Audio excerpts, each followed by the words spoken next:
Видите, как это происходит быстро. Как будто такое ощущение, что быстро.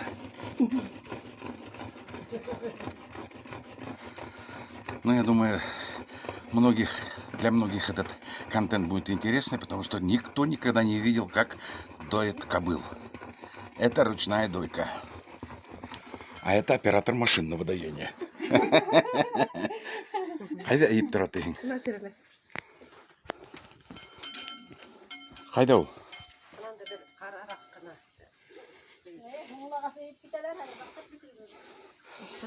Вот сейчас немножко, говорит, с дойкой запоздали. Тут одна кобыла, говорит, уже ей не терпится, что она уже лактирует. Лактирует.